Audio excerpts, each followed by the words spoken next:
Hey guys, Kwame once again. Welcome back to the channel. Today I want to look at teachers.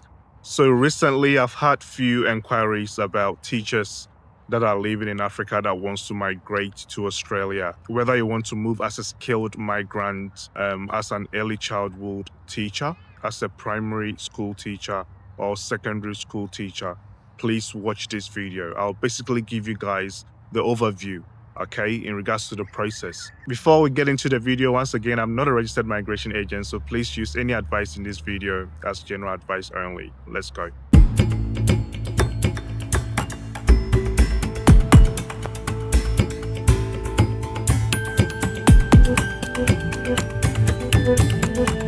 Okay, so if you want to migrate to Australia as a teacher, step number one is you need to be under the age of 45, okay? So when I say under the age of 45, guys, maybe if you're like 40 or 41, 42, then you start the process. Australia prefers the younger ones. We have something we call the point calculator. Be under the age of 45 and make sure you calculate your point. I'll leave a link to the point calculator in the description section below. Click on it, calculate your point, and make sure you have at least 65 points. If you have this, then that is one check. Okay, second on the list is we have something called skills assessment. So what this skills assessment is basically doing is Australia wants to know that your qualification and work experience you have back in your home country matches the Australian standard, okay? So you need to go through a skills assessing body to get a positive skills assessment. Okay, so in regards to teachers, we have two assessing bodies. If you are thinking of going through the early childhood route, you have to go through ACECQA. Okay, so I'll leave their website on the screen now. Go through ACECQA, read their requirements, and get your skill assessment with ACECQA. If you want to migrate using the primary school teacher or the secondary school teacher, you have to go through AISTL.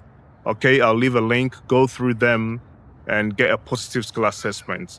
Now, let me quickly give an overview in regards to what you need to get a positive skill assessment from both ACECQA and also AISTL. For those that wants to get their skill assessment done as a primary school teacher, secondary school teacher or middle school teacher, and etc., you need to get your skills assessment done with AITSL, the Australian Institute for Teachers and School Leadership Limited. Okay, so come on their website, the aitsl.edu.au website. And when you come here, just come to the top. So just click on Migrate to Australia.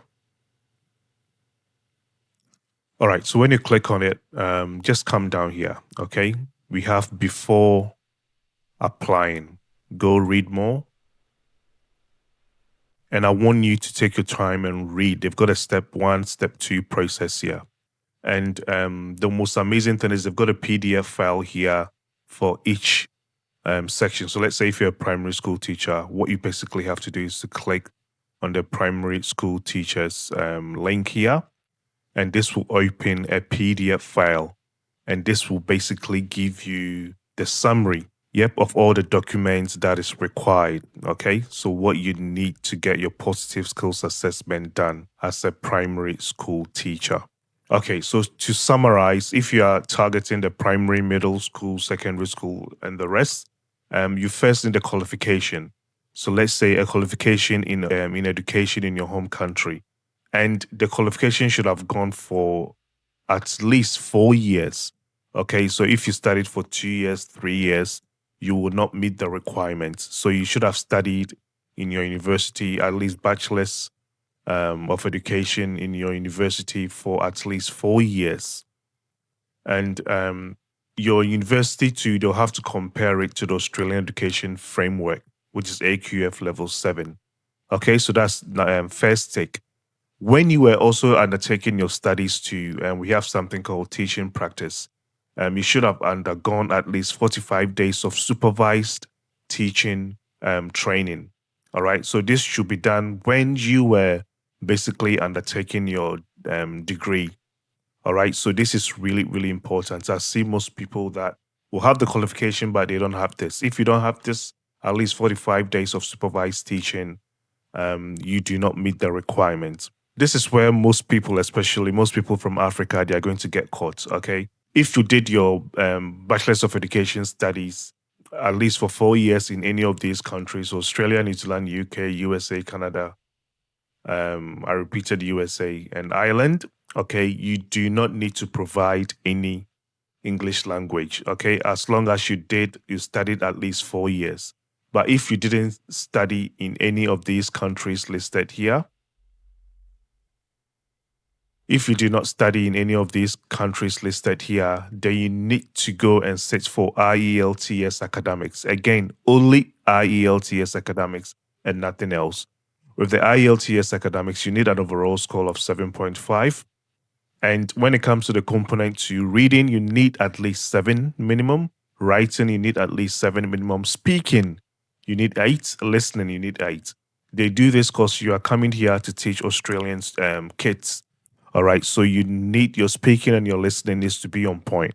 And also you need to be able to read and write clearly. That's why the English language requirement is very, very high. So once you meet basically these 3 requirements, then you basically submit your passport, transcript, degree certificate, proof of teaching practice, and your English test if required. Okay. So once you have these, you basically go on the AITSL portal and you lodge your skill assessment. You have to pay, of course. Once you make the payment, then you lodge it. Processing takes around 4 to 6 weeks. Okay. It can be more. If you get a post-school assessment, your post-school assessment will last you for at least 3 years. Okay, so those that wants to migrate as like an early childhood teacher or childcare worker, you need to get your skill assessment from ACECQA, the Australian Children's Education and Care Quality Authority, ACECQA. Come on their website, ACECQA.gov.au. Again, I'll leave this this link in the description section below.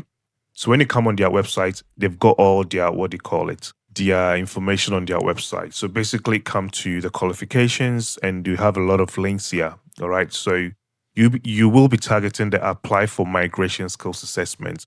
Or let's say if you are targeting the Dharma, then apply for Dharma skills assessment. All right. But most individuals, you have to target this one, especially if you are living offshore. Apply for migration skills assessment. Click on that one. Okay. So apply for a migration skills assessment. When you come here, they've got a lot of information. So most of you guys will be targeting the early childhood pre-primary school teacher or the childcare worker. We have the childcare center manager, childcare worker group leaders only. So these will be mostly for people onshore. All right. But this is what most people will be targeting, especially if you want to go through the skills migration, the general skills migration route. All right. So let's say early childhood, pre-primary school teacher, you click on it. And when you click on it, so apply for a migration skill assessment, early childhood, pre-primary school teacher, it's got all the steps here. Yeah. So please kindly take your time and read. But again, I've done the summary for you guys. All right. So as an early childhood teacher, you need your qualification, at least your bachelor's level.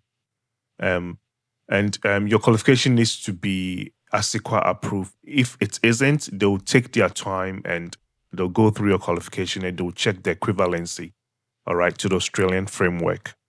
Again, you as part of your study, so when you are undertaking your studies, your bachelor's degree, you have to undergo supervised teaching practice. Okay, so you must include at least 45 days of supervised practicum, with time spent teaching infants, toddlers, and preschoolers. I think with infants, you need to show at least 10 days. And with toddlers and preschoolers, you need to show at least 20 to 35 days. Okay, I stand to be corrected. This is really, really important. I see most people get a negative skills assessment because they do not meet this requirement. So before you lodge your skill assessment, make sure you have this done. English language requirements with ACECQA, yes, is very moderate. So moderate if you studied in, in New Zealand, in Australia, New Zealand, UK, USA, Canada, or Ireland. Okay, they need at least 1 year of tertiary study. Okay, so if you studied at least 1 year in Australia, New Zealand, UK, USA, Canada, or Ireland, Okay, you don't need to provide any, English language requirements, evidence. But if not, then it's the exact same thing as I am for primary and school. Okay, so you need at least 7 in reading and writing and 8 in speaking or listening. Very, very important. I always tell people, if you do not meet this requirement, then maybe you should look at coming to study in Australia, because all you need is just 1 year of tertiary studies. Then you'll be able to go through the process. Again, the documents you need is your passport, bio page, degree, certificate and transcripts, English language. Yep, and ACECQA got consent forms you need to fill. Very, very important. Processing takes a long time. So first they'll check your profile, and within 10 business days, and if you are missing any documents, they'll let you know. And once you submit those documents, you should be looking at getting a post-school assessment within 60 days. All right, so around 2 months. 2 months and a bit of days when you lodge. Once you lodge it, it's valid for 3 years if you want to go through the 189, 190, or 491. Okay, so once you have your positive skills assessment, the next is to lodge something called EOI, Expression of Interest. Okay, so you go through the Skills Select website and express your interest to either the whole of Australia, which is Visa Surplus 189, an independent visa. We have something called State Nomination Visa, Visa Surplus 190, or regional, okay, Visa Surplus 491. So what you basically do is go on skillselect.com.au, go on EOI, and enter all your details. All right, so one trick is you need an invitation to apply for the visa. So once you lodge your EOI and you are waiting for an invitation and you think you're not getting an invitation, make sure you work on increasing your points. The higher your points, the higher your chances of getting an invite, okay, getting an invitation. So please, please, please, if you've waited for maybe 3 months, 6 months, and you're not getting an invitation, make sure you go and work on your points. Very, very important. And lastly, if you get an invitation, congratulations. It's now time for you to apply for your visa. Okay, so the visa application process, all you have to basically do is enter all the details, make sure all the information you added when you were doing your EOI, you attach the relevant documents, okay? And make sure all your documents are also up to date. So if everything is on point, then your chances of getting a visa grant is going to be really, really, really high. Again, you need to go through this process. You cannot straight away say that, hey, you want to come as a teacher, so you go and start looking for employers to sponsor you. No, you need to obtain your skill assessment, okay? And you need to go through the process. There's another process in regards to you not coming through the state, either 189, 190, or 491, by you looking for an employer. So I'll do that in another video. My name is Kwame. Make sure you subscribe and stay tuned for more. It's a bye for now.